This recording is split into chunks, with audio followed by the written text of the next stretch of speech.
so kuba rero warasenganaga na Ruto nawe mwarasengeraga hamwe ntabwo mbizi, ariko njye ntabwo namwemera nk'umukristo. Ahubwo ari ikintu cyantangaje, ari Hikirema wa Zambia, ari na Ruto, njye mbazi nk'abafrimaso. Ushingira kuki kuba suko nabanye nabo ni information na ronse yuko ari abafrimaso, ndetse uburyo we yatsinze Ruto n'uburyo yakuze buriya yamenyekanye muri 1942 kuko ari umukarengi nakomoka kwa Moyi, namwe mu bantu ba brilliant, abantu b'abahanga bize kuri leta ya Moyi. Muri uwo mwaka atorerwa ngira ngo nabi wabo kuba activist w'urubyiruko mu ishyaka rya KANU. Amahoro y'Imana nakomeze kubana namwe. Ni kwa kuri njye mbabwira rero ngo Yesu ni byose, Yesu ni ubuzima. Iyo umufite nta kintu na kimwe wigera ukena. Amazina yanjye ni Joy Murenzi, akaba ari giye ugiye kubakirira umukozi w'Imana. Uwo na wundi ni Pastor Musisi, ni umusesenguzi w'Imana dukunda cyane, ni umubyeyi wacu. Rero yaramaze iminsi mutamubona, ariko nuko yarahuze cyane. Uyu munsi rero yabonetse, abahoraga mutubaza tukaba twamubazaniye. Ndibaza ko muri bunezerwe aho muri, abari mu bihugu bya kure mwese, abakunzi ba Musisi aho muri turabaramukije. Pastor Musisi turakwakire kuri Prayer and Faith. Ndishimye nanjye ndabashuje kuri Prayer and Faith. Nishimiye yuko twongeye kuba turi kumwe, kandi mbashimira no muri mukora. Hariho umurimo ukorwa muri kino gihe, hariho competition ikomeye cyane mu itangazamakuru, kandi burya itangazamakuru aho rigeze muri kino kinyejana cya 21 ririmo cyane cyane ryiganzamo ibintu byitwa ngo ni fake news. Nacyo it's a problem, ni ikibazo cya 21st century muri technology igezweho. Icya kabiri, hari ikibazo cyitwa official narrative, no kubaza ino itangazamakuru riva ngo mu nzego zemewe, naryo si ukuri. Oya, ibyo bintu ko ari ibintu yashaka gusa. Fake news na official narrative byose ni ibinyoma, ariko not entirely. Fake news yo ni ibinyoma 100%. Ariko official narrative ni inkuru cyangwa nibyo tubwirwa bijyanye n'abatubwira ibyo bashaka ngo tumenye. Nuko ngo umuntu ashobora kubwira ibyo ashaka kugira ngo umenye cyangwa wemere. Nabyo rero ntabwo twabifata yuko bifite ukuri kwakiza. None akabaho nanone amakuru ajyanye n'ibibaho by'ukuri bibera mu isi y'umwijima. Umuntu yabizanye baravuga ngo ibyo ni ibiki bivuye hehe, ariko kandi bikaba ariko kuri. Ariko ntabwo ari ukuri gukiza, ni ukuri kumenyesha. Ukuri gukiza ni Kristo, niwe tubwira amahanga yose. So muri make rero ndabashima kubera ibyo dukora, habamwe ibyo byose biziramo. Ushatse kuba yakumva akaba yakumva, utabyitayeho ntabyiteho nyine. Ariko ko ari mu isi idasakaye, igihe kiragira byose n'ubundi nibiba byaragenewe. Murakoze rero, ndabashimiye kandi nishimiye n'abandi bose bakurikira iyi channel hirya no hino ku isi bumva ururimi rw'Ikinyarwanda. Imana ibahe umugisha. Amen, amen. Pastor Musisi abakubonye ari bwo bwa mbere bakubonye, kuko umunsi kundi tugenda twaguka. Nkaba nagira ngo yenda wibwira amazina yawe byagutse, hanyuma unadusengera Imana dutangiye ikiganiro cyacu. Murakoze. Abantu umuvuga butumwa bw'ubwami, ubwami bwa Yesu Kristo. Ngira ngo abantu bose bamenye uko kuri. Nkaba none ndi no mwigisha mucyo bita alternative theory, aribwo bumenyi bwa nyabyo bw'ibibera ku isi. Ibibera ku isi ubundi ni umurimo wa Satani. Nabyo rero byigisha abantu bamenye isi barimo, kugira ngo bayikureho ibyiringiro byabo, babyerekeza ahakwiriye, ariho kuri Kristo Yesu. Muri make rero nakwivuga ntyo, nkaba nkora uwo murimo, nkaba mboneyeho no gutumira abantu kuza hitwa mu Nyakabanda, niho tugirira amateraniro y'inyigisho zacu, kuva saa 7 kugera saa 10 buri ku cyumweru, saa 10 za nimugoroba. Ari ku cyumweru hose tuba duhari. Ibyo tuba tuvuga, ibyo umuntu ashaka kubaza, ibyinshi twabimubwira ageze hariya. bazaze rwose babyumva. Rero abazashobora bazaze mu Nyakabanda, ni hano Nyakabanda ya Kimisagara mu mujyi wa Kigali. Murakoze. Gasenye Mana yacu ikomeye, turagushimye, uri Imana ikora ibitangaza, kuko uri Imana irokora, uri Imana yagambiriye kutugirira neza, ko ari waturemye, kandi kutugirira neza gushingiye ku rukundo ruhebuje, urukundo twabwiwe yuko ariko wadukunze twebwe bari mu isi, ugatuma umwana wawe w'ikinege ari we Yesu Kristo, kugira ngo umwizera atarimbuka ahubwo ahabwe ubugingo buhoraho. Iyo ni imvugo yoroheje kumva, kuko abantu bayimenyereye, ariko ifite uburemere bukomeye mu buryo bw'umwuka. Baranatwe rero Mana yacu ikomeye yadukunze, ubane natwe muri kano kanya, uturinde, duhe gusangira amagambo meza y'ubwenge yafasha bumva, kandi nanone twishimiye ko turiho, waraturinze, mushiki wacu waramurinze, yaragiye mu gihugu cya kure, amugaruye amahoro, wamukijije icyago, aradusanga turi bazima, kandi twishimiye n'abariho bahumeka bose munsi y'ijuru. Turabagushimiye, kandi kwihangana kwawe nko gutuma tubaho, kuko ushaka yuko hatagira n'umwe urimbuka, ahubwo yuko bose bihana. Niyo mpamvu uzumva ikiganiro turi buganire bizamufasha gutekereza no kuzirikana ku byerekeye ubuzima bwe. Byambarije mu izina ryawe Yesu Kristo umwami wacu, amen, amen. Pastor rero ubwo turakwakiriye, kandi urakoze kudusengera Imana. Rero nk'uko ubizi tugenda tukubaza ibintu bya trendinze biri kuri social media byose, ariko muri iyi minsi twapfushije umuntu, ni umwamikazi w'Ubwongereza, ndetse hari n'abantu benshi barimo bapfa, harimo abaramyi, harimo abana bato. Ibi bintu wowe birimo bihapeninga, urabyumva utese urupfu rw'umwami waruvugaho iki? Nubwo wenda turakijijwe, ariko ni umuporoso nawe. Ni ukuvuga urupfu rwa Queen, hari akantu ushaka kumva, hari akantu kuvuze nshaka kuvugaho mbere ko nibagirwa. Abantu bitwa baramye ni bantu ki? Nyine niryo zina numva, ni abantu baririmba indirimbo za gospel z'Imana, bakaramya Imana. Kuramya urabizi ariko icyo bivuga, so baririmba indirimbo zo kuramya no guhimbaza Imana. Hanyuma rero hakaba hari uwo mudamu twita ngo ni umuramyi, yitabye Imana, asize akana gatoya k'agakobwa, I don't know niba aragakobwa n'agahungu, ariko ni akana gato gafite ibyumweru 3. Hanyuma mwene data twaza tubiganira, barambwira ati ariko ubwo ngubwo Imana yamukunze kuturusha. Ndamubwira kada, ntabwo Imana ari ingome.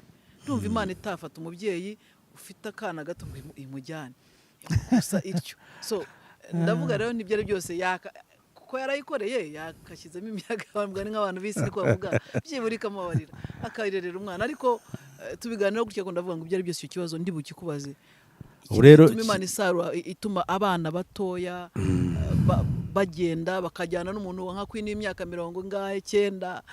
Ibyo bintu ni umurimo wa Satani, niyo mpamvu abana bato barimo bagenda, cyangwa ni Imana kuko iba yabajyanye.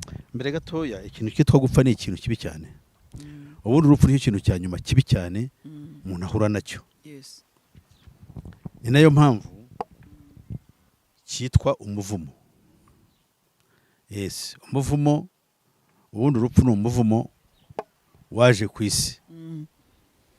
Umuntu w'Imana wese mu by'ukuri ntakwiriye gusuzugura urupfu, ahubwo akwiriye kugira ubwoba bw'urupfu, kuko urupfu ni umuvumo.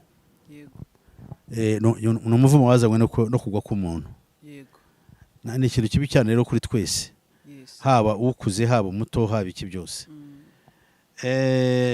Nanone kandi nyirakantu mvugaho, bino bintu byaje byaratuvangiye. Ntabwo abantu bakivuga ubutumwa ngo bwumvikane, kubera umushinga Satani yazanye. Nawe urumva ngo abaramyi, abakozi biki, ibyo ntabwo ari byo. Ako nuko kantu ushatse gukosora abantu bazakurikira kino kiganiro, bazamenye ko ibyo bintu bitabaho. ziriya ndirimbo baririmba ntabwo ari iz'Imana. Oya, ntabwo ari iz'Imana, kuko indirimbo y'Imana yose igomba kuba ishingiye ku gihimbano cy'umwuka, ntabwo ari igihimbano gishingiye ku bwenge bw'abantu n'amarangamutima. Niyo mpamvu twebwe tuvuga ngo ibyo abantu bavuga ako kantu ngo abakozi b'Imana, abaramyi, abaki, ibyo bintu ntabwo bibaho, kuko icyitwa Imana twe tuzi yuko Imana ari Uwiteka. Niba Imana ari Uwiteka rero afite uko akora n'abamukorera bafite uko bamukorera. Ubwenge bwe yarabuduhaye bunyuze muri Yesu Kristo kugira ngo tumenye y'ukuri, tumenye n'icyo twita Imana icyo ari cyo. Abari mu mwijima iyo bakabakaba, icyo bakabakabye cyose bashobora kucyita icyabakiza, kuko ntabareba yava n'iyajya. Niyo mpamvu cyiswe Imana cyose bacyakira uko kiri. Uvuze ngo ndavuga Imana ntashobora gushishoza ngo avuge ati iyi ni iyihe Mana. Kandi nicyo kibazo cya muntu ku isi, ni uko batazi iyo ukuri yariyo. Rero nk'amashaka kuvuga ko kuko nawe wavuga guti kuki Imana itashyizemo imiyaga ikareba uwo muntu, ndagira ngo manze ne kugwa muri uwo mutego uvuga ngo yari umukozi w'Imana. Ahubwo jewe nkavuga ngo ihangane shaka gusobanurira, nkavuga ngo urupfu rwe rwo rurababaje, nkuko nanjye napfa, nkuko na undi wese yapfa. Ariko tumenye ko nyuma y'urupfu hazaza iki? Hazaza urubanza. Niyo mpamvu dusabwa kumenya Imana y'ukuri, kandi tukava muri bino bintu byaje by'umuntu kubera yuko afite amaganya mu mutima agashaka kuririmba cyangwa kugira ibindi bintu, kandi agashaka bya bintu kubikoresha nk'uburyo bwo kubaho, cyangwa ubuhanga bwe, icyo bita tara cyangwa talent Imana yamuhaye yo kavuga ati kuko ikigezweho kubera abantu bari mu bibazo kavuge ndirimbe nganisha ku Mana, no bakabyita Imana. Ariko iyo Mana ni nindi? Je mbabazwa no kubona ibintu biriho muri kino gihe, usanga n'ubutumwa bwiza ne kuvuga ubutumwa bwiza n'icyitwa ubutumwa kibwirizwa nayo cyaramaze kuba hacked, cyarinjiriwe na Satani. Umuntu Satani akinjiramo agakoramo ibyo ashaka. Noneho aba Satani abari ku isi bose ugasanga babyibonyemo. Ubundi muri Bibiliya twiga ko iby'Imana nyabyo ntabwo abantu bose babijyamo, keretse abahamagarirwaga ubugingo buhoraho. Nose pastor, tuzabwirwa n'iki abahamagawe abahimbaza Imana by'ukuri? Tuzababwirwa n'iki? No, nkuko dushobora kugenzura byose ikintu birasaba ikintu kimwe. Birasaba mbere na mbere nta muntu usimbuka ngo ace mu kamori cyangwa ace mu idirishya. Iyo ashatse ubigenza atyo cyangwa ugenza atyo akinjira mu nzu, tumwita umujura cyangwa umunyazi. So kubera izo mpamvu urambaje ndagira ngo nkusubize ikibazo cyawe. Kumenya Imana uko ariko kose ntabwo guturuka mu muntu, guturuka mu Mana ubwayo yihishurira umuntu. Ab'Imana yihishuriye bo bazamenya ukuri n'ukuri kwabo, kandi bazagenzura byose ko bahawe amaso y'umwuka, bahawe n'impano yo kugenzura imyuka, kandi barahari. Icyo kibazo cyawe abisi bose bazashaka kukibaza, ariko ntibazashobora kubimenya kuko ntibabihamagariwe. Gusenga Imana ntabwo ari gusenga Imana. Ab'Imana yahaye, ab'Imana yahamagariye kumenya Kristo Yesu, kuko Yesu yabwiye abayuda aravuga ngo mwe kwirirwa mwigora, abo data yampaye bose baza ahundi. Abayuda se ntibari abantu b'Imana? None se ntibari bazi Imana? Bose impamvu bajyaga impaka na Yesu si uko bari bazi iby'Imana. Ariko se kuki Yesu batamwumvaga ngo bamusobanukirwe? Nuko ntabwo byo bari barabihawe, ariko ababihawe muri bo bararokotse kandi baramwizeye. No mu banyamahanga natwe abagiriwe ubuntu bakamenya Uwiteka, nabiyo Mana bazayimenya kandi bazayamamaza. Ariko ibiriho ubu ngubu ni akajagari gakomeye cyane, mu Cyongereza tubita the labyrinth of the 21st century, uruvangitirane cyangwa ikigoyi cy'ikinyejana cya 21. Ubu hari ibintu byinshi utareba utamenya. Uravuga Imana, umuntu aragereza ati modoka, umuntu arafata feri ngo Yesu we muri mu modoka, abantu bose kuko bazi imodoka igiye gukora impanuka ngo Yesu we, abantu bakavuza induru, n'umusinzi n'indayi n'abajura bose bavuga ngo Yesu we. Abagore kera bajyaga bambaza imana za ba nyirabukwe, yego mandwa za mabukwe cyangwa mandwa za mama. N'ubu abavugaga ibyo buri bavuga Yesu n'indi mandwa ariko igihe kigezweho yo kwambazwa. Ibyo rero uzabisanga abantu benshi babivuga, ariko twe turavuga Yesu Kristo abambwe, ntabwo ari izina. Turavuga Yesu Kristo mu buryo bw'umwuka wamenyekanye kandi tukamenya n'agaciro ke. Yes, no, iyo bibaye bitakajagari. Kera muri nkibyiruka najyaga no bambaza Mariya ngo yego Bikira Mariya, abo ntabagore najyaga no babivuga. N'abagabo barabivuga ariko n'abagabo baryavuga Bikira Mariya. Umugabo uvuga Bikira Mariya afite ni ikibazo cyaba afite. Noneho baramwambaza, noneho ubu ngubu baravuga Yesu, kuko burya kwambaza ku mugore ni ikintu cyo muri kamere, kuko ari umubyeyi. Yesu Kristo,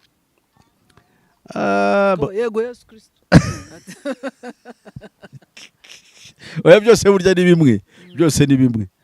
So rero nkaba nshaka kuvuga ko kuri icyo kibazo cyawe nagira ngo usaka kantu nkavugeho kugira ngo abantu bajye bava mu rujijo, cyangwa se nibagira ikibazo ku byo mvuze batabyumvise neza. Iyo ndangiza kino kiganiro mvuga nomero yanjye ya telefone, bampamagara cyangwa se bakanyandikira ku rubuga basobanurira, kugira ngo kuko abantu burya benshi ntibajya bashaka kumva ukuri, ahubwo iyo bumvise ikintu bahita buriraho kugira ngo bavuge ibyo bashaka, kugira ngo icyo kintu bagituke cyangwa bagiharabike. Ariko je ntacyo babimbwiye kuko mbazi imitima y'abantu kwiteye.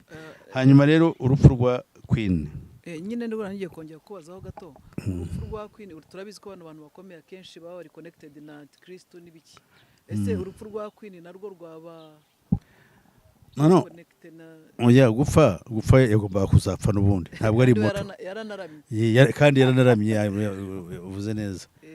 Uzi ko yapfuye yarushijeho data imyaka 2. Data yapfuye afite 94, uri yapfuye afite 96. Icyo batandukaniyeho nuko umwe yakuze ari ibwami, undi akaba yarakuze ari umwungeri w'amashyo. N'ubu rero ntako byari ne batandukanye, ariko bose bararambye. Ikindi navuga kuri Queen, buriya bwami bwa ubundi ubwami nyabwo ubwami absolute monarchy, ubwami buganje i Burayi bwarangiranye n'ikinyejana cya 19 mu gihe cy'intambara za Napoleon Bonaparte. Ubwami bwose bwigaruriwe n'imbaraga zikomeye, kuko ubwami bwa mbere Illuminati yabuhiritse mu Bufaransa. Izana ubwigenge muri Amerika ari Illuminati bikoze, ko abanyamerika bose bayoboye Amerika uhereye kuri witwaga George Washington bari abafrimaso. Eba Repubulika ya mbere ikomeye yigenze yavutse mu cyo bita New World, iyoborwa na Satani kugeza amagingo aya. Mu Burayi ubwo bwami buvaho nabwo burahinduka. Ubwami bw'Ubwongereza kimwe n'ubundi bwami bwasigaye mu Burayi bwasigaye ari igikoresho cya Satani cy'abafrimaso. Niyo mpamvu bwitwa constitutional monarchies. Ni ukuvuga ngo buba buriho mu buryo constitutional, budategeka, ahubwo hategeka icyo bita parliamentary democracy, niko babyita, itorwa n'abantu nyuma y'imyaka runaka. Ariko mu ibanga bari abantu bafite imitsindo y'ubutwari, kandi bafitanye amabanga n'ubwami bushya bwaje, kuko bwarabiyegereje burabahindura, barabukorera, ariko babukorera mu ibanga. Nubwo bavaho nta jambo bafite, ariko bafatanyije nabwo kugira ngo bateze imbere ikibi ku isi. Bamaze gukora ibyo ngibyo rero, twe twabona nk'abantu bazima. Umwanditsi umwe w'umuhanga witwa David Vaughan Icke avuga yuko bari abantu b'ibikomangoma ngo bakomoka mu miryango ngo y'ibyikurura, reptilians. Ariko sijya nemeranya nayo ko ntabwo naba kumva icyo ashaka kuvuga. So ni abantu bahozeho n'imiryango ya kera yategetse isi, nigo ruhererekane. So they are reptilians. Ariko ntagarukira ku royals gusa, bari ibwami, ashyiramo n'abandi nka ba George Bush n'abandi bose. Ariko I don't want to believe him, ko ntabwo nari nabyakira neza. Gusa ni abantu bameze batyo kandi iwabo baho mu mabanga mabi y'ubwironde n'imihango n'ibiki byose byabo burya ntabwo bibabazwa kuko ni bande babazwa se ni ba bandi bayayobora bari muri bashyizeho guverinoma ariko the head of state who is the queen cyangwa umwami nta kimubazwa yanye n'ibyago biri mu gihugu ubwo rero yiberaho neza aruhutse nta bimureba abaturage baba bareba minisitiri w'intebe na parliament nibyo baba baratoye nta kindi so rero ibindi bisigaye ntumbaze ubwo rero bikarangira biti gusa gupfa kwe ni ikintu gikomeye kandi kibabaje ko yarashaje neza yapfuye gusa icyo nicyo navuga ku buzima bwe ikindi navuga nuko bariya bami bari hubu bashoboye gusigara bafatanyije ku buryo bweruye n'umugambi wa Freemasonry wo guhindurira isi kwishyira mu butware uruhererekane no kuzashyira mu butware bwa Antikristo bikaba bitandukanye rero n'abami b'Ubwongereza bahozeho cyane cyane mu myaka ya mbere nka ba King James bari bahinduye Bibiliya batandukanye n'abangaba bariho kuko uhereye nkuko nkubwiye mu kinyejana cya 19 biratandukanye cyane nuko byari bimeze mu kinyejana cya 17 ikibazo gikomeye urakoze ku bisobanuro byiza duhaye ariko pastor hari ikintu yenda Imana ishobora kuba ubanza Imana yaradushubije muri iyi minsi abantu dusenga nibo bwa mbere muri Afurika nyuma yenda nkuru nziza nawe tutari tuza agakiza ke muri East Africa twabonye umuperezida watowe ukijijwe utinya Imana yenda njye nagira umugisha wo kusengana nawe mu church imwe usiye ko umuntu atareba mu mutima cyane ko n'abarokore benshi bamutoye icyo kintu wakivugaho iki ni ugusubizwa Imana irimo irakura Afurika mu mwijima yendi agakiza kagenda gafata n'abayobozi bimeze bite ntabwo ari byo ntabwo ari byo habe nakangana mara uvuze uwo nguwo uvuze nkuru nziza ariko wibagiwe witwaga Hikrema uwo simuzi wa Zambia nawe naramumvise nawe ari muri izo kategori zino kategori z'abarokore iyo mvuze kavuge abarokore nibwo abantu bacyumva neza zijiriwe ku buryo bugaragara n'imbaraga z'umwanzi abantu bazirimo baba pastor cyangwa nabo ngabo bandi biyamaza bagakomera bamaze n'ubundi buryo buhanitse Satani yinjiye mu bintu rero abantu bari abantu cyane cyane bari muri aya madini abantu barabitiranya noneho no gukiranuka kw'Imana ntabwo ari byo none se ibibi bya mbere bikoje isoni muri kino gihe biraboneka hehe mu nsengero biraboneka mu nsengero zitirwa abarokore aba bategeka abantu kurisha abasiga abantu amavuta bandi bakabasiga mu myanya y'ibanga abambika abantu busa imbese ibintu bizira byaboko yose niho biri naba ariho biri rero nta gitangaza nuko havamo nabaza bavuga ngo urashaka kuyobora noneho abantu bakabahundagazaho amajwi babibeshyaho niba hari ikintu gisenya Bibiliya kikayihindura uko umuntu ashaka n'aya madini y'abarokore kandi nanjye ni mwondi abantu batabyumva batyo jewe ndimo mbabazwa n'ibirimo impamvu mbigaya nkabivuga nuko mbirimo nkaba mbizi ntabivuze ntyo ntabwo nashobora no kureba n'ibyo abandi amaso atari biri hariya sinashobora kuvuga ibiri muri Gatolika cyangwa ibiri mu Badventiste kuko icyo gihe naba ndi impumyi cyangwa naba ndi umuntu babandi bitabanzika y'idini nabazanye ubuke gusa ubu ndavuga yuko ikibazo dufite kandi cyabayeho kubera Satani ko ari umuhanga itorero ubundi abarokore babyaye n'ubutumwa bwiza bw'ubwami bagahabwa kamere y'Imana batandukanye n'ibyo tubona ubu ngubu biri hirya no hino so kuba rero warasenganaga na Ruto nawe mwarasengeraga hamwe ntabwo mbizi ariko je ntabwo namwemera nk'umukristo ahubwo ari ikintu cyantangaje ari Hikrema wa Zambia ari na Ruto jembaze nk'abafrimaso ushingira kuki kuba suko nabanye nabo ni information na ronse yuko ari abafrimaso ndetse uburyo we yatsinze Ruto n'uburyo yakuze buriya yamenyekanye muri 1942 kuko ari umukarengi nakomoka kwa Moyi namwe mu bantu ba brilliant abantu b'abahanga bize kuri leta ya Moyi. Muri uwo mwaka atorerwa ngira ngo nabi wabo kuba activist w'urubyiruko mu ishyaka rya KANU. Hanyuma rero ukuntu yatowe n'ukuntu yaje kwirukanka kura mu nzego zose kugeza uyu munsi ni ibintu bitangaza abantu. Wenda umuntu ndaza afata umwanya wo gukurikirana amateka ye neza. Ni ibintu bigitangaza. Ariko nubwo ari igitangaza ntabwo byoroshye. Uraza gusanga uburyo yatowe ubwabyo harimo controversy ikomeye cyane. Ariko kandi nta kundi byagenda kuko bari abantu iyo bavuze ngo niwe uri butware igihugu niwe ugomba kugitwara uko byagenda kose. Kuki utemera yuko Imana nayo yavuze ko watwara igihugu wagitwara? Oya, ntabwo iby'Imana nabyo biri ukwabyo. Ubu genda avuga ibijyanye n'ibyo nkeka yuko bidaturuka ku Mana. Yes. Ariko impamvu mbikubwira, perezida watowe muri Kenya twebwe twemera ko ari umurokore ndetse n'umwungirije umugore we ni umupasiteri wabisigiwe. Nzi ko utemera ko abagore b'abapasiteri ndabizi, ariko wowe none n'umugore wambaye ingoro. Noneho ngo aho ni naho ibintu bipfiriye kuko ibyo wemera nk'inzira kuko twemera ibyo tureba ariko ntabwo twemera ibyo ijambo ry'Imana rivuga.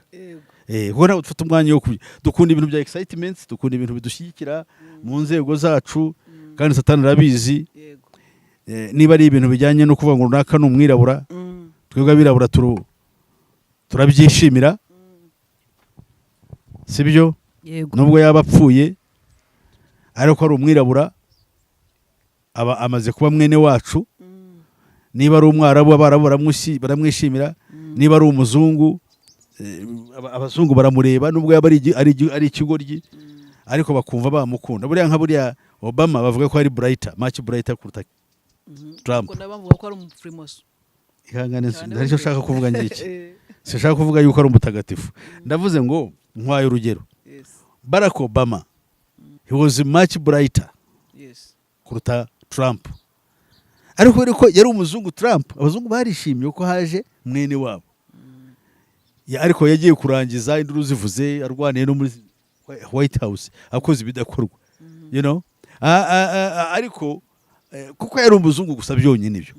Abazungu cyane cyane b'igitsina gabo barishimye yuko bakiza umwirabura kuko bumvaga ari ishyano. Ariko kandi abirabura n'abandi bantu b'amoko yose bari bishimye ngo Amerika ibonye umuyobozi uri murongo bumva. So twebwe niko tumeze, niyo nashaka kwereka yuko ibintu byacu byose bigendera amarangamutima.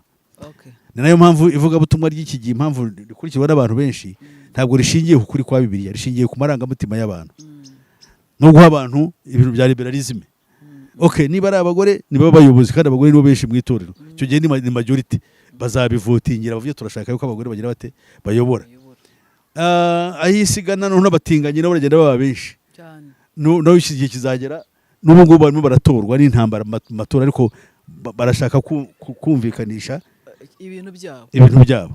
So uko abantu bagenda barushaho kugenda baba benshi nibyo twita humanism, aho umuntu atekereza agakora akurikije we uko yumva ibintu bikwiriye bishingiye ku marangamutima ye.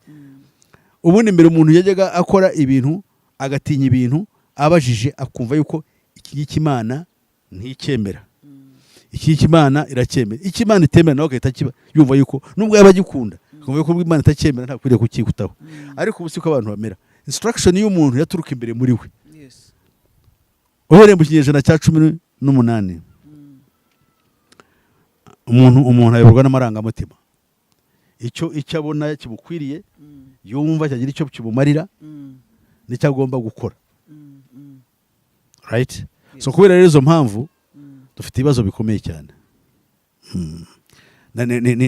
Ubwo gase kuri cya kindi wambazaga cya uriya Gachagua niko yitwa ngira ngo vice president we Gashagwa kimwita Gachagua kuri hone Gashagwa. Ariko urabona uvuze yuko ari abakirisitu Yeah. bakaba ariko bari mu bwo bw'isi bumeze butyo bwaguretse n'ijambo ry'Imana. Bene nk'abo ngabo baguretse ijambo ry'Imana ntabwo bakijyanye n'umwuka wera, baba bikorera ibyabo ku bwabo. N'ababa babirimo rero ntabwo navuga ngo bari mu nzira y'iki y'Imana. Cyo ni icya mbere ngiye kubwira. Icya kabiri gikomeye cyane, politics is a dirty game. Ntabwo wayoborwa wakora ibintu ibyo ari byo byose uri umukristo kandi ngo ujye no muri politics by'isi. Why? Politics is a dirty game. Secondly, turi mu gihe cy'ubutware bw'isi bwa Satani utegeka isi. Inyamaswa ya kane tuvuga muri Bibiliya iri ku ngoma kandi iyo ngoma yihawe na Satani. Ni ukuvuga ngo ntabwo ushobora kuba muri iyi si uyobora mu buryo bwa politike ngo ukiranukire Imana, ntibikunda. Kuko forces ziri ku isi zirahuganisha ku kubeshya no kwishushanya no gukorera umwanzi na gahunda ze. Ubwo rero nkaba nibwira ko ibyo ngibyo nawe umaze kubyumva urabisobanukirwa neza. Yes. Rutoye ndarakijwe n'umugore n'umwungirije afite umugore w'umupasiteri byose urabihakanye, ariko abantu benshi bagiye bamubagara bambwira ngo nta kintu ujya wemera, nta kintu na kimwe. Ari abadamu ntubemera ko bambara ingoro, ko ari abakirisitu, hari mbega ngo ni wowe wenyine wemera uko wemera. Wagira ikintu bambwirira abagukurikiye ikibitera jewe ikintu cya mbere na mbere kuba bavuga batujye biranshimisha. Ntabwo nkwiriye kwemera ikitemerwa. Mbone bashaka kugira ngo bansinde bavuga yuko wenda yagiyewe ibyo uvuga atari byo, nibarashaka ikintu runaka ntemera no tukiganireho twifashishije Bibiliya. Jewe nemera Bibiliya yonyine ibyivuga. Cya kabiri, nemerwa yuko umuntu ugomba kuvuga ibya Bibiliya agomba kuba avuga ibyo Bibiliya ivuga kandi nawe ayoborwa n'umwuka wayanditse. Apana kwikurikiza nk'amategeko, kuko icyo gihe twaba tuvanze. Abantu rero b'iki gihe bashaka ibiborohera. Imana bashaka ya yindi imeze nk'impigi batwara mu mufuka. Ubwira ngo ndashaka iki, ngiye kugutakambira nkatitiriza nkakibona, niyo bagende barata. Ariko Imana ibasaba guhinduka ngo bagire kamere y'Imana base nayo, iyo ntibayikunda kuko ibyo birabavuna kandi ntabwo bijyanye n'uko batekereza. Abigisha babo rero nabo bakaborohereza, aho bagenda bababwira yuko Imana yamaze kubakira kuko basohoje iby'amadini basaba cyangwa ibyitwa amatorero. Yere nkaba nibwira yuko abo bantu kuvuga ngo ntacyo nemera baba babeshye ko nemera Bibiliya. Naba nemera ijambo ry'Imana rero ntabwo bavuga ntacyo nemera. Iki cya kabiri, nanone kandi ntabwo ushobora kwemera ibonetse byose, ntabwo byaba ari byo. Cyangwa se ngo nemere nkurikije uko umuntu yifuza, oya, ntabwo byaba ari byo. Ahubwo ari abantu bari seriye, noneho babihindura impamvu babimbaze. Gende bashobora no kumbwira bati Yesu nyasubiza abantu inyuma. Abantu babo turi itsinda ry'abantu runaka turagushaka, bakantumira nkagera aho bari. Nakwishima ko naba nkora umurimo wa data, nakwipakira nkagenda nkagerayo. So rero Imana ibaho umugisha, nicyo nuko nasubize. Nagira ngo dusengera Imana, ubwo tuzongera tujye mu kiganiro cyagutse kuri ibi ngibi dukurikije na comments bazaba bashyizemo. Kandi Imana igumuca ku butumire twagutumiye ukatwemerera dusengera Imana. Murakoze. Uhoraho Mana yacu turagushimye, tuguhaye icyubahiro, twiringiye ko Mwami wanjye ubutumwa aho buzagera buzafasha abazumva ikiganiro. Nuko rero shyirwa hejuru, habwe icyubahiro kigukwiriye Mwami, kandi ubane natwe, turinde icyago, turinde ikibi, uruhura imitima yacu uyishyire ku murongo nk'uko ubishaka. Tubyamarije mu izina ryawe Yesu Kristo Umwami wacu, amen.